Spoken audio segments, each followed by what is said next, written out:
Hi, welcome. I'm Jessie Walters from Charles Rutenberg. I'm here today to talk to you guys about just what's new, what I got new listed, what new colors are that are trending in 2022, and a market update. So hold tight. We're going to go from one thing to the next thing. I hope you guys all had a great week. And I did. I went to a wedding. It was beautiful. And when I went to this wedding, it literally was the colors that were trending. And it just made me think of, wow, everybody needs to know, because I know a lot of people have their homes and they just have their colors that they've had for 10 years, thinking about switching the colors out or selling, and you want to update to new colors and stuff like that. We're going to go over that too. But first, let's go over what we have listed. I have some new listings, and I have some new listings coming that I don't even have pictures for yet. I have one in Hudson on Club Drive, and it's 13007 Club Drive. There's an aerial shot. As you can see, it's on the golf course, and it's the one with the red dot on it. It's 13007 Club Drive. It's all new inside. When I say new inside, I mean everything from bathrooms to both bathrooms to kitchens to flooring to walls to ceilings. It's just a gorgeous house inside. As you can see, that bathroom just turned out great. It's all very modern looking. So if you've been in that neighborhood, there's a lot of yellow, old school yellows and stuff like that. This one's just got the new flooring, fresh paint, like I said, fresh ceilings. Everything is really nice in there. New air conditioner, the new appliances, and of course the furniture doesn't come with it, but you can see how it's set up in there. It just looks beautiful. It just flows from one room to the other. The kitchens in these houses are usually like about a 10 by, I want to say 6. But this, when the kitchen picture comes up, you'll see that it just opens up. She took the wall out and just put this huge island in, and there you go. So it's got the appliances, they stay. As you can see, it's just a huge island, and then it has the modern, actual decor, but the modern shaker cabinets and the colors and stuff, just very, very nice. Very clean, new appliances, new lighting, just a gorgeous house. Look at that texture on there, the colors and stuff. Just looks really, really, really pretty. We've had a lot of interest in it. The barn doors. She was in the house, and now she's pretty much moved out. Of course, there's still people living in the house, but it makes it a little easier to show. The less people to kick them out to show the houses and stuff. But this one's in Hudson, Florida. The HOA there is Beacon Woods, and you're going to have pool. You're going to have tennis courts, clubhouse. Just a lot of nice amenities. There is a small HOA fee, but you get to use all that. And then one of the most, I guess you could say, most affordable golf courses in pretty much Pasco County, I want to say, is Beacon Woods. So if you want to Google that and see what their prices are, if you're a golfer, you'll love that area. I also have another condo. It's on Dearborn. It's a 2-bedroom, 2-bath. It's $159. Oh, also the other house was $319, I think it is. Yeah. This one's $159. It's a 2-2, and which means 2 bedrooms, 2 bathrooms. It has laminate and some tile, as you can see, ceramic tile throughout. This one, I would say, is move-in ready. The only thing that you might want to do is change the paint color, and it has a real neutral on the wall that's been there a little while. So if you want to update it and maybe put some fresh paint, that would probably make it look new. And you have the washer and dryer. They work well. They're not like the most pristine little things right there, but they do come free with the house. And as you can see, it's a nice living room, has a nice laminate throughout. I actually have this one. It might be off the market tomorrow, but we're trying to decide today whether or not the offers and stuff will be accepted and everything. So I'll keep you posted on that one. I do have another one in that neighborhood coming up. It has a little bit more upgrades, be a little bit more expensive. And that house is in Beacon Woods, and it is about, walking distance to the clubhouse. So you're at Dearborn, apartment D, and literally you walk around the next block and there's the clubhouse. So it's a really great location close to Publix and Winn-Dixie and Walgreens, CVS. It's actually, that one is 55 and over. So as I was going to say, close to schools, it is, but it's a 55 and over. Now, 55 and over means that if you own the home and say you're married to someone who's 40, they're allowed to live with you. Some places get a little funny about that. That's no problem. And some places with the 55 and over don't want anyone who's younger than 18 in the home. This one, just as long as the owner is 55. And of course, we have to verify all the guidelines. And there's also a HOA guideline for the dog. If you have a dog, it has to be under 30 pounds and only one pet. So unless you have service dogs, of course. But that condo is available. And then I have another one on David Drive in Brooksville. This one is a mobile home, and it is, let's see, he just reduced it to $189. It does have tenants in it, and that's it was off the market with a contract, and then the buyer's financing fell through. So this mobile home is available. It's, like I said, Weeki Wachee / Brooksville. It's just past US 19. Weeki Wachee, you would take a left to go to the actual Weeki Wachee theme park, and then with this mobile, you would go straight past that. About 2 miles on the right-hand side is the general location, heading north past 50. So it's in the Brooksville, Weeki Wachee area. That one is available. That's a 3-2, and it's on, I want to say, 2.38 acres. And again, it's a great location. That one needs a little TLC. Of course, it's only $189 though, so you can definitely put the TLC in there.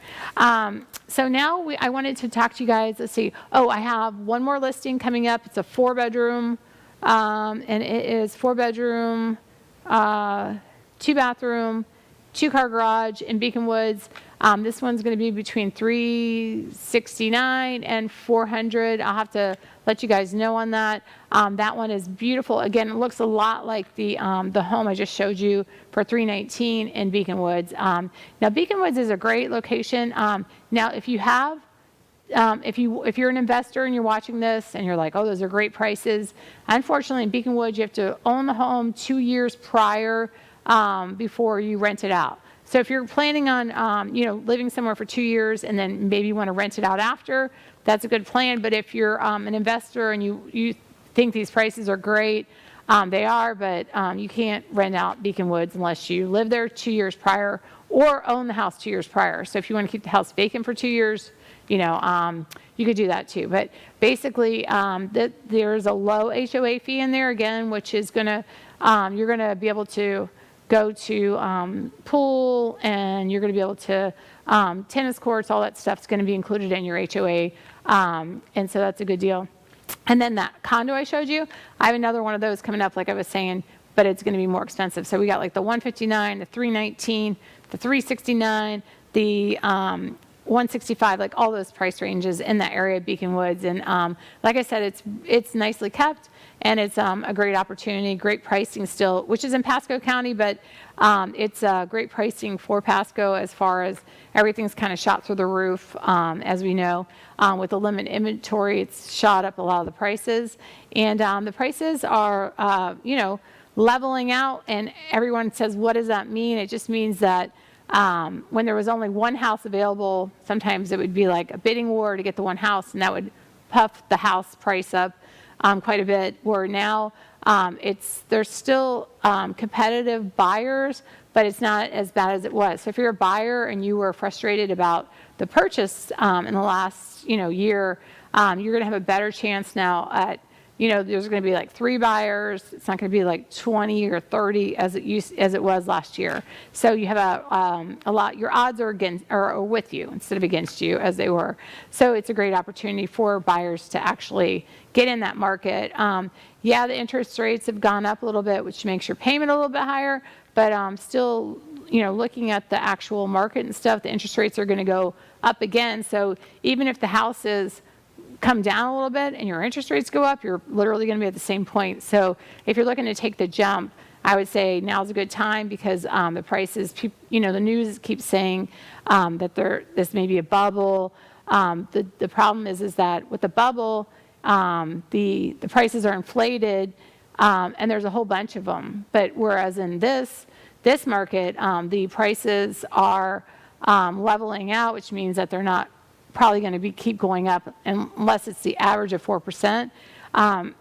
Which means that because of that, there's going to be, my projection is that it's not going to prices aren't just going to fall because we've had low inventory. We are a vacation state, so we're always going to have people coming in and buying. So don't worry if you have your house for sale and you're not getting a whole bunch of people out there. The average now is 16 days on the market. So with that being said, you're going to have people trickling through, your house and stuff. It's not going to be like the cars backed up all down the street as it was before, but you just be patient.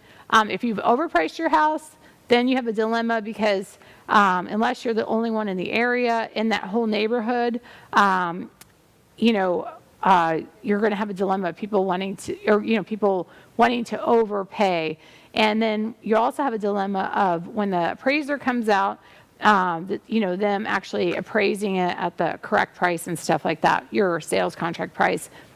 So always be, I like to say, be conservative on what you list if you're an agent watching this, be conservative what you list your properties at, because if you overprice it, then you just have everybody upset. You have the buyer upset because now they're buying a house. They feel like it's not worth it. It didn't even appraise out.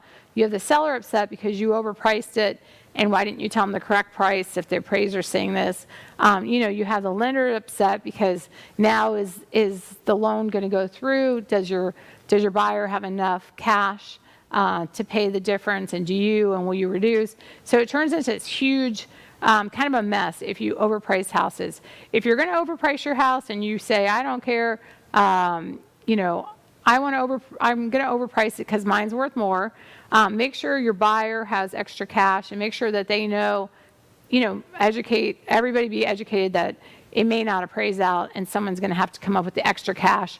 And if you're a seller and you said, I don't care, the buyer will have to come up with it. That was, I want to say, last year. So last year, meaning that that was pretty much the trend. Like if it didn't appraise out, buyers bring that cash. Buyers, oh yeah, I'll bring the cash. I don't care. I need this house. I got to buy this house.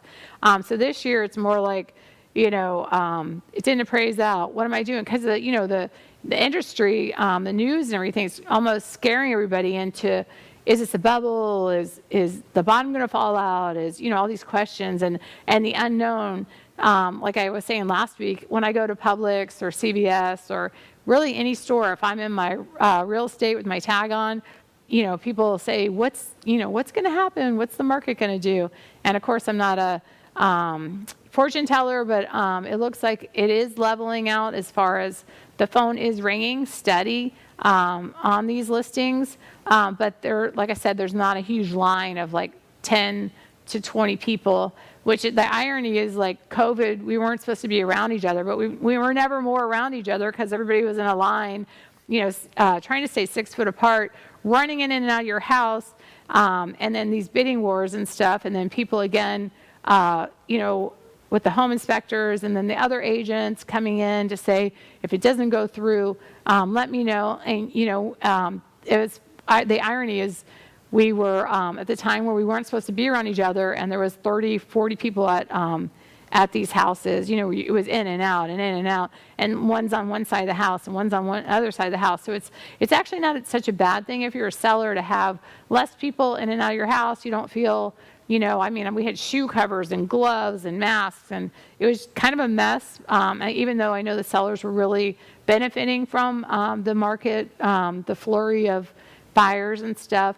It's just, I guess it's safer. It's not as germy as it was before. But again, I had the shoe covers and the masks and glove. We had everything for people that were living in the house with infants and stuff like that. People that were, kind of scared to get to catch things and stuff like that. So that was a rough time, but now it is leveling out, but there still is an inventory shortage. So if you're selling your house right now or you want to sell and you're worried if you're going to have to take a lot less, you may have to take, if you're, like I said, if you're overpricing, you may have to take, what it appraises for, but you're still going to make a good profit, especially compared to 2 years ago. So don't worry if you're buying or selling, you're still going to sell the house. You still live in Florida. It's still a vacation state. Other states are probably going to slow down before us because we are, where you live, but where they vacation. So it's just we got the beaches, we got entertainment, we have it all here. I mean, we're spoiled because we forget that we have it all here after living here for so long. You kind of just, there's a beach down there. Oh yeah, that's Tarpon Springs. That's Fred Howard Park. That's Clearwater Beach.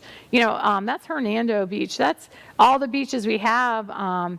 Everybody kind of gets, you just head south or head north on any coast on Florida, and you don't like these beaches. You want more waves, just go to Daytona, Fort Lauderdale, and for the day, go. It's 2 hours away, and so, we're spoiled basically. I met this gentleman. We were at a wedding this weekend, and I met this gentleman. He was bored, and he came and sat with all of us. And he was, I'm from Oklahoma. I've never seen a beach in my life, and I was like, oh my gosh. So it tells you how spoiled we are, because imagine us Floridians never seeing a beach. I mean, that's pretty much why we moved here in the first place. But he said, I've never seen a beach. I'm working here, and I'm going to try to get to the beach. So he said he had headed out to the beach, and it started raining so hard they couldn't see, which is so Florida too.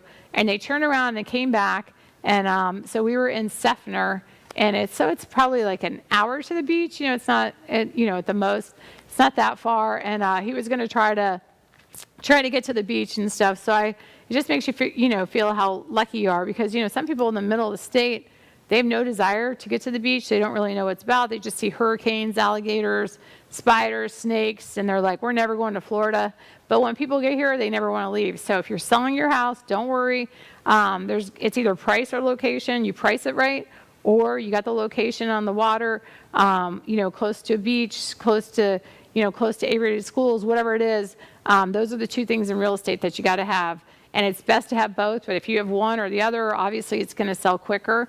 But if you don't have, you want to move because you don't really like the neighborhood and you think no one's going to like the neighborhood, probably, price it more competitively and you'll sell it faster.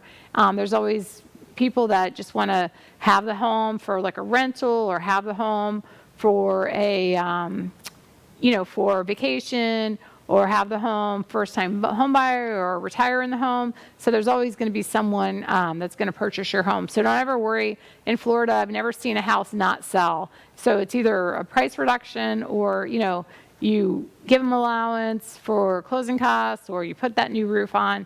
You might have to work a little bit at it, but you're always going to sell the house, especially if you list with me. So anyway, everybody hold tight for a second. We're going to take a quick break, and we're going to talk about the trending colors that you should paint your house, or that you should paint your exterior, or that you should put in your house, especially if you're going to sell. So hold tight. We'll be right back.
Hey, welcome back. I'm Jessie Walters with Charles Rutenberg, and I was just talking to you guys about the best color of the year 2022.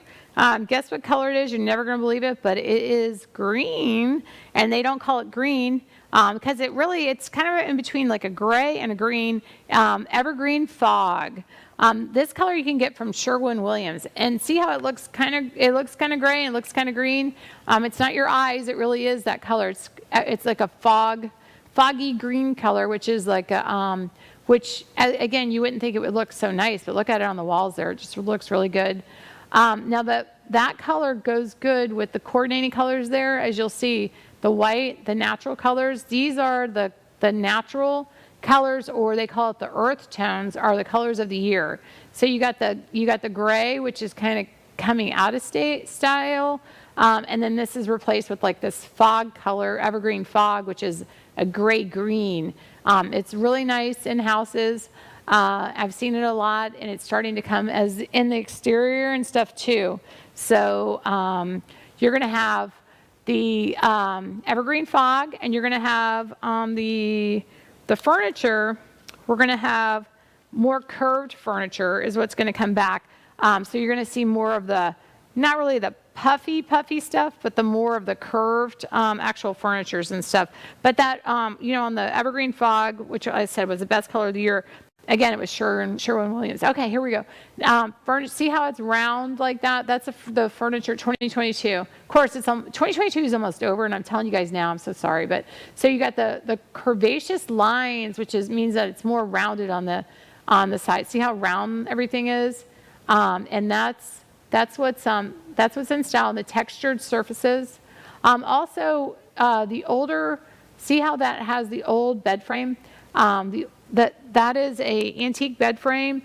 So you're gonna have all this modern stuff in, right? And you're gonna have the greens. As you can see, those curtains were green too.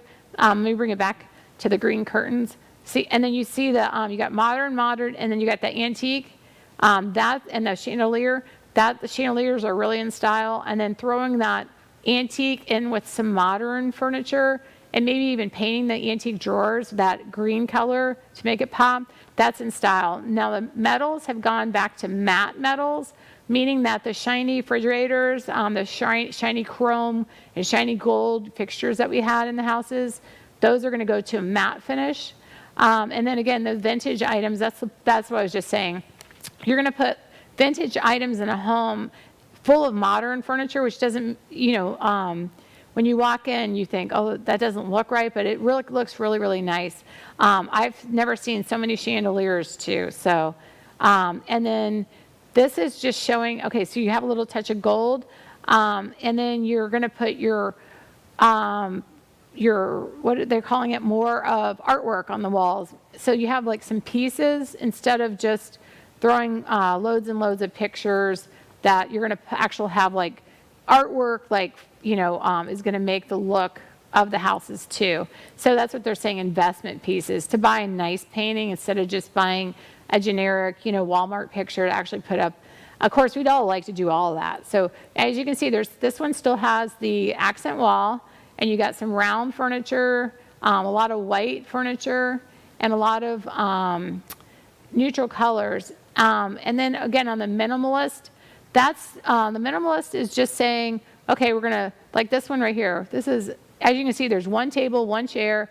It looks super clean being minimalist. I am not a minimalist, so that's never gonna happen at my house, but it could happen at yours if you don't have a lot of stuff, you know, as far as minimalist. Also, you know what, I have it on, I took notes here. You guys are gonna be so excited about this. So, okay, so the wood colors too. So we got the evergreen fog, and then we got the, you know, the wood colors like for your kitchens, which we see a lot of. We even seen green kitchens, blue kitchens. You know, the training of a white kitchen on top, a blue on the bottom. Like years ago, we would say like, didn't they have enough money to buy all of them the same color? Well, now they'll put the back all white, you know, shaker cabinets, and then they'll put the middle island in green, and they'll change the countertops. They'll have like all white and gray, and then they'll have the middle as gray island countertops, you know, like the granites. They're mixing all those colors and stuff, so it looks like an afterthought, but it's not. It's what's trending right now. So, so the wood color right now for 2022 is white oak and natural pale woods. That's basically what had been going on in 2021 too, was the light oak. I see a lot of white cabinets now. The coffee color cabinets I'm seeing less of, but the builders are still asking that as an option. So when you go in and you pick your color palette, and you're in there and you're like, I don't know what to get. I really always liked this color. That it's actually close to this seat here. That's still trending now as far as with new construction. But when I go into, say, $1 million home, it's a lot of whites, like a white on white on white. You know, the furniture white, an accent rug, white walls, trending with. It was gray, a lot of gray. Now the gray is starting to, like I said, fizzle out a little bit. It still looks really clean and stuff, but you know, I don't know if you guys remember, but I want to say 10 years ago it was the red wall. We all had the red wall, or like the burgundy wall, or you had it up so much that it started to turn like a purpley color by accident. You had to repaint it. So believe it or not, reds at the end of this year, of course Christmas will be here, but reds are going to start coming back in too. So we're going to have a lot of trends coming back. And you know what's funny? Those are all the textures and stuff. See the reds? They've got like the orangey reds. A lot of earth tones with like natural reds are coming back in. So, and yeah, see how that looks so 1970s? That's what it's saying, orange, rust orange. I don't know if you guys remember that, but that was, gosh, was that in the 80s, the rust colors? And then the grays are on their way back. I mean, are on their way out.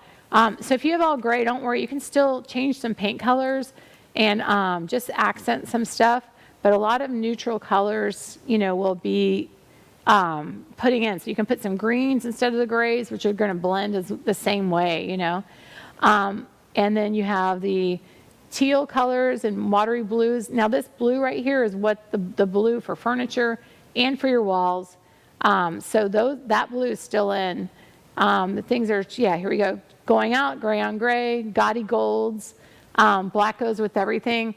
But, you know, it depends though. So if you're trying to sell your house and I walk into a bedroom and it's your teenage kid's room and it's all black, I think we'd gone over this before. You know, people just look at it like, I've got to paint this. So if your ceiling's black or your walls are black, or if they're dark gray or gray and your ceiling's gray or dark blue, most likely want to paint that room prior to the sale, only because a lot of people are going to, you know, really just look at the room. It's going to make it look smaller because it's so dark and everything. So you want to just basically repaint that room white. White is on the interior walls. It's very popular too. And we were joking about that the other day. How it was a color, you know, white was always in, and then all of a sudden, here we go again with the white is back again. So it was, I want to say, gosh, white walls were, I want to say 10. You know, they're always in style, and sometimes it'd be like off-white. But 10 years ago, white was just the color to have, and now it's back again. So you got white walls, accent rugs, white furniture. If you have kids, don't buy white furniture. But if you're a grown adult and you're making that decision yourself and you want the white couch, go ahead. But if you have a dog, don't get the white furniture. But it is in style now. And that cobalt blue, which is the blue couch that we just had come up, is definitely in style. It looks great. Oh, and you know, the irony is, so if you go into houses, because I go in houses all the time, so I see everybody's houses, 70s, 80 houses, 90s houses, 2000s, you know, new construction.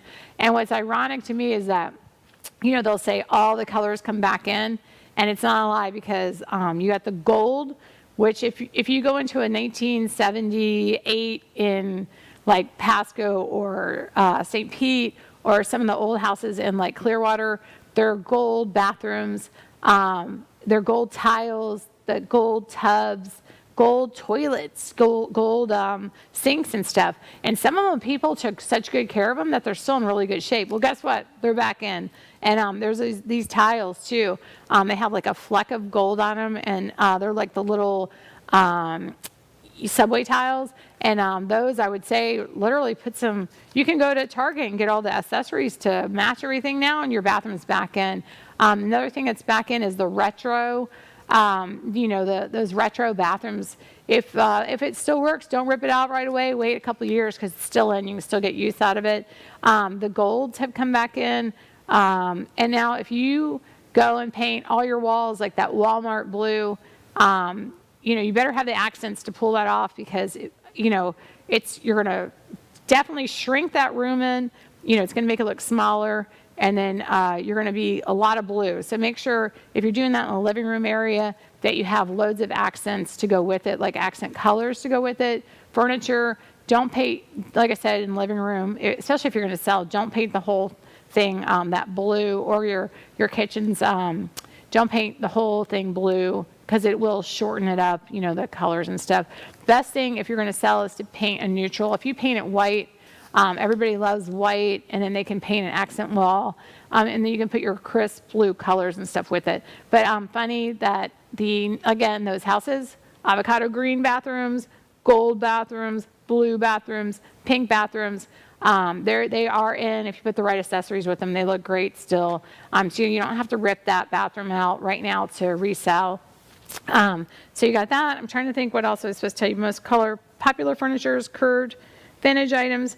Okay, so we were talking about vintage items. What's a vintage item? So this is what I've seen in vintage items that are a great idea. I'm sure a lot of you guys already know this, but so they'll take like a dresser. I've seen this in kitchens. They'll put a slab of granite on top of it, and it's a dresser, and it's now like a buffet, and it's an island and stuff. So you'll have your small kitchen, and if you have space to open it up, you put the dresser there and put this on top, and it looks fabulous. So you got this modern look with this antique dresser. It's a great idea. I've also seen antique dressers in living rooms as like your side tables and stuff like that. Instead of taking the side tables and putting them only in the dresser, only in the bedroom, you put the dresser in the living room area. Again, that green color is a great color to paint them, and then they also have like stencils and stuff too, that you can make the stencils on them. If you don't know what you're doing, a lot of people are redoing those right now. I know, we've had Nina on with her furniture store, and those colors, the country blue, the green, the white, all those colors were just really popular and stuff. And still the gray was at her store and stuff. So people are still painting things gray and stuff. So you take this vintage item and you just put it in, like, say, the middle or on the side, and it's an accent piece, and then you've got your modern stuff, and it does look really, really nice and stuff. And so that's what the vintage items are. Again, I saw the one very, very small kitchen, and then they put that in. Another thing to put in for your island, your make-do islands, you want an island, and you want it affordable, and you're not really like sold on this permanent piece. You can go to Lowe's or Home Depot. They have the big, it looks like a toolbox, has a shiny industrial look to it on top, has the metal on top. It looks just like an island that you can put in your kitchen. It is for tools. But it looks great in people's kitchens. I've seen a couple people put them in their kitchens. You can slide them around if you're entertaining. You don't want them in the kitchen. You can put it to the side to hold stuff for a buffet, or you can just keep it in the middle of your kitchen and use it as an island for chopping. And of course, it's industrial. The one at Home Depot, I want to say it's like $400. They have different sizes. So I think there's one at 600. It's big. Depending on what size your actual kitchen is and stuff. So still you can move that around. And then when you sell your house, if you like it, you can take it with you. A lot of people will say when you sell your house, if you have that, if you'll leave it, because it really does make the kitchen look bigger with this big industrial. I want to say it's at least 3 foot across. So you get this big, shiny workspace. And then if your kitchen is somewhat modern, that industrial looks really good in there. And you can even add more industrial looks by your backsplash, stuff like that too, to accent it. But if you have stainless steel in your kitchen and you go and buy this, it'll match and stuff. So it looks great. So that's like the tip of the day. So the best layouts are going to still be your open plan for homes. They're going to be the most popular. So right now they're saying if you buy an older home, and you can't find availability or price, and you buy an older home, a lot of people will take out the middle walls as long as they're not support walls, so they can see all the way into the house, and it's an open plan. That's the most popular layout right now, is the open plan. It used to be that they wanted one room for dining, one room for formal living, one room for living, and then plus bedrooms and one office. Now it is open plan, an office because everybody got stuck at home with COVID, and bedrooms. So they want an office that overlooks, like a view and something. So if you have an office and it, and you're selling your house, make the view outside the window real nice, whether it's flowers out, you don't really have a view. Something that looks nice out the window is a sale for people that work from home. So they want to make it like an oasis. So your house, during COVID, as we're saying, we all got stuck in the house. So when people are reselling, make it look as if you could relax here for days, or if you're buying. I know you guys are now looking for somewhere that has a really nice backyard, somewhere if I get stuck at home, I won't go crazy. People that were in apartments and condos or buying houses, so just places you can relax, or places you can walk, footpaths or sidewalks, just things like that. So they are making it, make your home like a vacation oasis.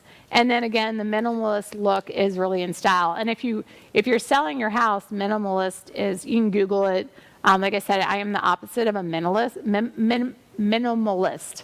I say that 3 times fast. I am an opposite of that. So I have, I have my grandmother's stuff. I have my dad's stuff. I have like shrines.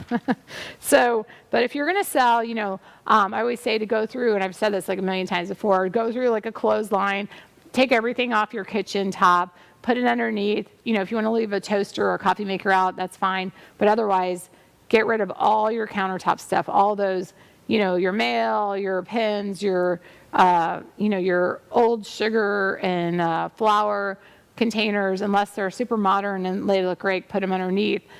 Your bread, your dirty dishes, your dishes that are clean, all that stuff, put it underneath your cabinets, and just clear the area. If you have candles out in the middle of the countertops, that's fine, or flowers, but otherwise, you're going to want to just keep things clear. So being a minimalist when you're actually selling is probably the best thing to do. What was I going to say? We're going to talk about the market update after. We're going to take a quick break. We're going to talk about the market update so you guys know where we're at with buying and selling. Stay tuned. We'll be right back.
Welcome back. I'm here for the market update. So when I talk about my averages and stuff like that, so my average right now it was 3 days on the market for house sales. So like you put your house for sale. Sometimes it'd be 1 day, but what we realized was when we did it, we sold your house in 1 day, that maybe we could have got more by even though it was great. It looked great for the agents and stuff. But even though we did that, it was best for us to run it through the weekend, to put a bid date on it.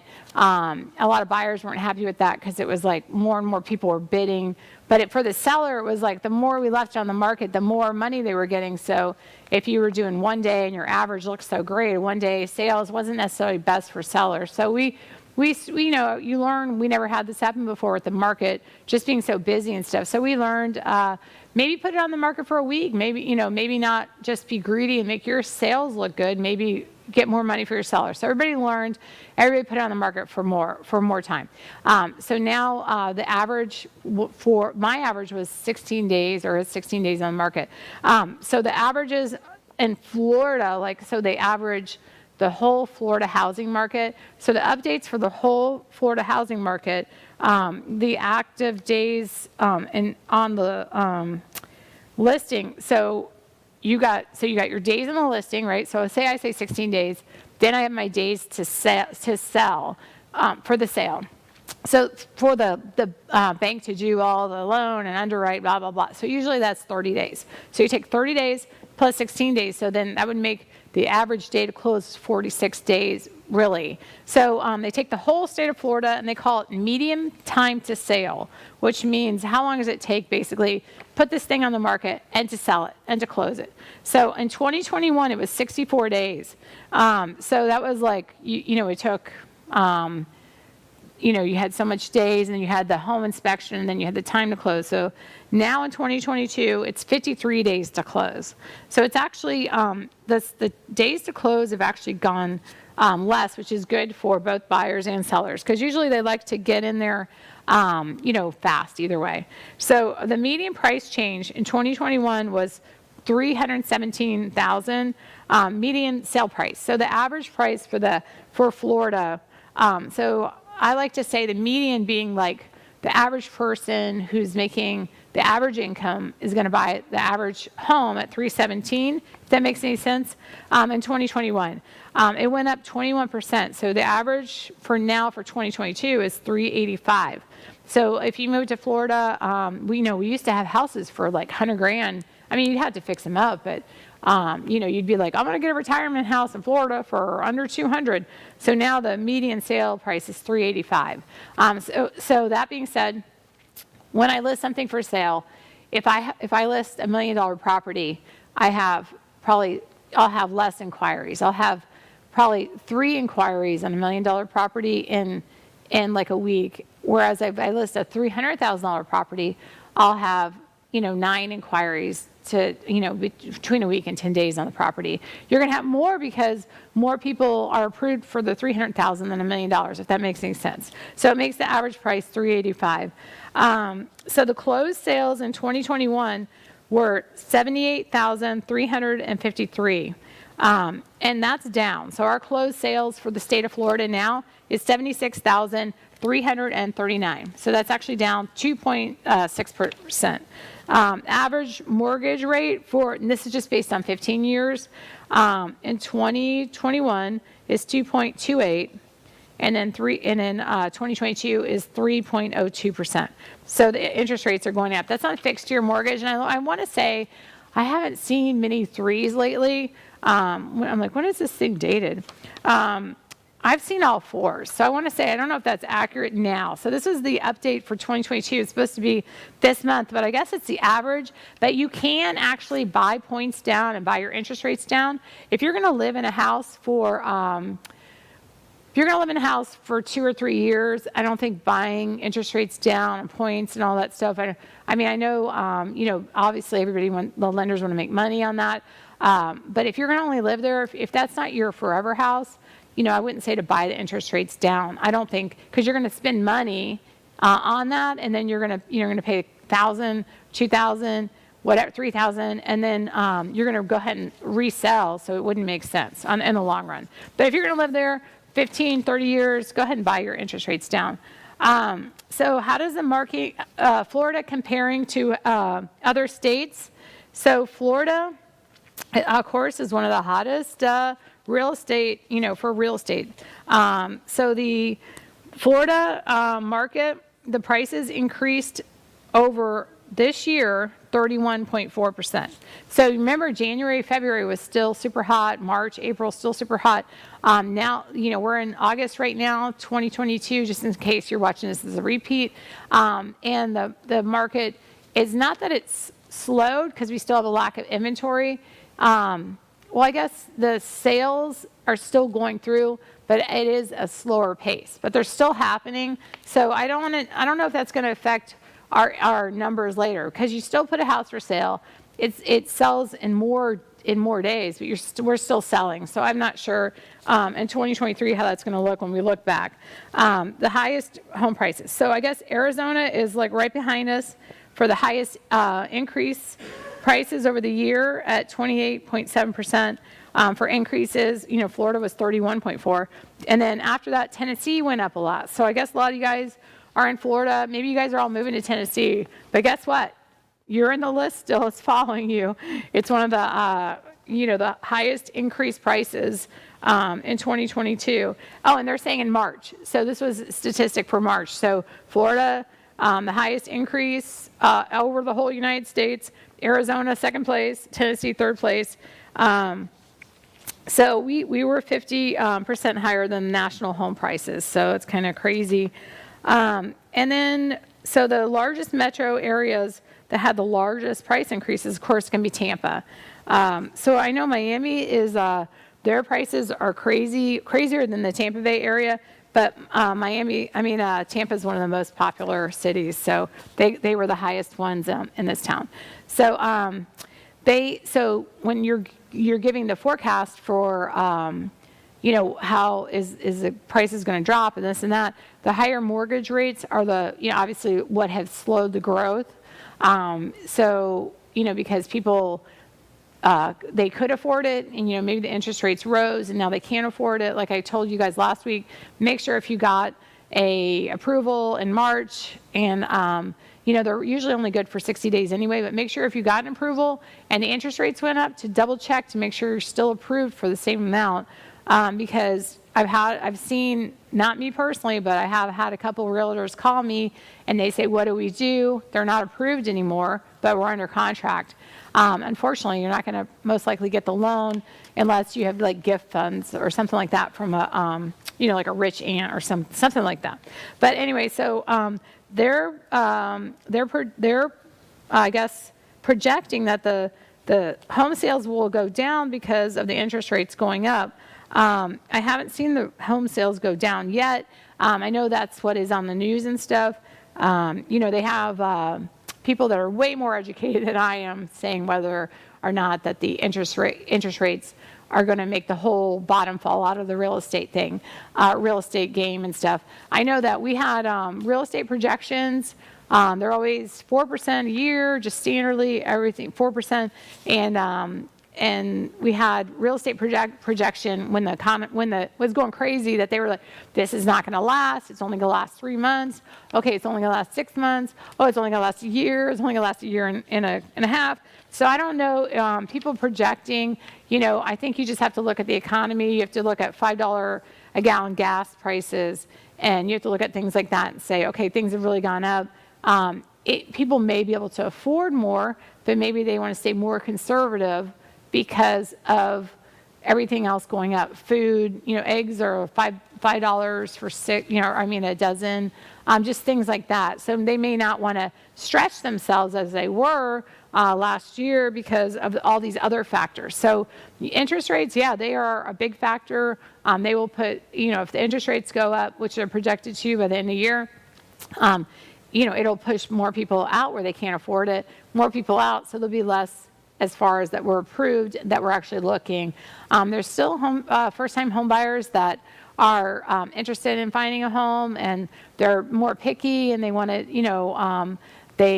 purchase. Millennials are purchasing right now, but we have a whole influx of also new construction too.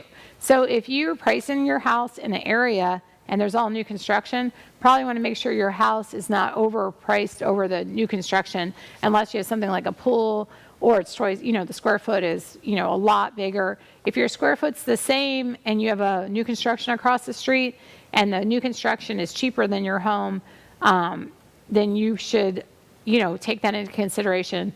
If I'm your agent, bring that to my attention. I'm sure I'll probably already know, but if you have an agent who, you saw these new construction homes across the street and they say, well, that doesn't matter because, your home is not new construction, you can't comp with that. You still have to take into consideration what's going on around you, you know. So I saw one yesterday. It was 315, and there's new construction for the new construction starts at 368, I think. So you're fine. That's a good, you know, that balances out. If you have the same like smaller house and it's 400 and that's 368, of course I'd rather go buy a new house with all the new warranties and all that stuff. So, but affordable homes will be on the demand. I think that's obviously what's going to happen. So if you make your house affordable, if all the neighborhood, you have a cookie cutter neighborhood, everybody else has their house at 500, 500, 500. You put your house at 485, probably going to sell it first if it's the same exact thing. Yeah, it's less expensive, but it's also money in the bank if you don't have to pay your mortgage payment now. You don't have to pay your taxes now as you sit and wait and compete with all your neighbors. So make sure make sure your house is competitively priced. You know, I don't think I'd go 1,500, maybe 500 just to beat everybody out, and then your house will sell first. So they're saying that on this projection that the smaller neighborhoods where the influx of buyers hasn't been that much, that they will crank up is what the projection is. So like the Panhandle, Melbourne, Fort Myers, Lakeland. So because they're saying that it's still slower paced, it's still there's still room to grow, kind of like Pasco and Hernando were. Everybody moved to Hernando because it was country, or they moved to Pasco because it was country compared to Clearwater, Tarpon, St. Pete, and Tampa. And then Pasco grew, so they moved to Hernando because it was more country. And now I don't know where they're moving to, probably Tennessee because it's more popular now. But so they're saying the next thing up would be the Panhandle, Lakeland, Fort Myers, Melbourne. The Panhandle looked like a nice place to live. Fort Myers, you know, Melbourne has some nice places too. So these are projections. You know, they're not 100% accurate. Like I said, they said the market would only go up 4%, 16%, and they were all wrong. So these projections, I hope, are right, but we'll see. And so again, if you're buying or selling, I'd be glad to help, but don't buy a house that you cannot afford. So I have a customer now. They bought a house. They are house rich, and they can't go to dinner much. They have to stay in their house. It's a beautiful house, but they're thinking of selling now because they have the perfect house, but then they feel like they have no life. But you know, COVID kind of ruined us where we thought we were going to stay in the house forever. And that's so they bought this house thinking, oh, let's just max ourselves out because we're going to stay in this house forever. We're not going to go anywhere. And now everything's open again, and they're in the house, and they can't go anywhere because they're maxed out. It's not that they can't afford the house. It's just that's the only thing they can afford. So when you're buying a house, make sure that you don't overextend. Usually it's about 25% of your annual income is what you want to spend on your house. So that way you can still eat, you can still go on vacation, you can still, you know, if you have a car payment, you still have your car payment, because you're going to have your taxes, homeowners insurance, you're going to have all your house maintenance, all that stuff's going to come into play too. And they're also saying to put more down if you can, because the interest rates are up. You know, if you put more down, that's more leverage you have on your house. But, you know, when we were talking about, you know, not to overextend yourself, to have an emergency fund, which is, I believe, I want to say it is a quarter of your income. So you want to have a emergency fund. Well, they base it on your mortgage. So you take a year's mortgage, you want to have that in the bank just in case, you know, I mean, corporations are going out of business. Different places are going out of business with the economy just being, you know, everything's kind of all over the place. So you want to have an emergency fund which covers your mortgage payment and your bills. So when you have that in place and you have your down payment for your house, that's the safest place to be in. I know a lot of people just want to take it all and just like the lottery, just throw it all on there and see what happens. That's a good thing to do to get into your house. I mean, I can't say that I haven't overextended myself to purchase a home before, but I want to say that if you're, you know, to be safe, if you have a family, if you're single and you want to go for it, I feel like you're more resilient. But if you have a family and you have other people to think about, make sure you have that emergency fund. A lot of financial institutions or advisors, actually suggest the emergency fund, and also the emergency fund would cover your bills. So if you don't have that, billionaire aunt that's going to bail you out, make sure that you have your emergency fund set up or something to help you just in case, God forbid, you lost your job or someone got sick, or not to, I guess wish any bad vibes on you guys, but to make sure I got your back, to make sure you guys can still go to dinner if you purchase a home and stuff. So you're going to want to save between 10 to 20% down payment on your house to put down. And if you don't, I have one right now, and you would think that that was a lower price home. You would think that the approval would be lower price too, but it was 10 to 20% based on their credit. So just because you are looking at a lower price house doesn't mean that you're going to come up with $3,000. You're going to have your down payment, and you're going to have your insurance payment.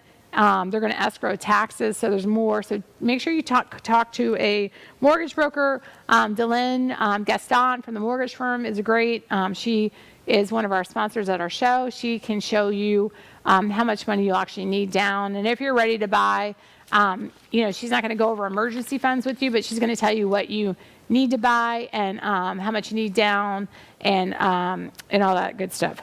So, and remember, the less you put down, there's this thing called PMI, which is your mortgage insurance, which basically covers the lender. So we had 2008 made PMI so popular because if you can't basically afford to pay your house payment gets your payment, you get your house repossessed. Basically, the PMI insurance is an insurance for the bank to make sure they get their money. So after you pay about, I want to say it's 25%.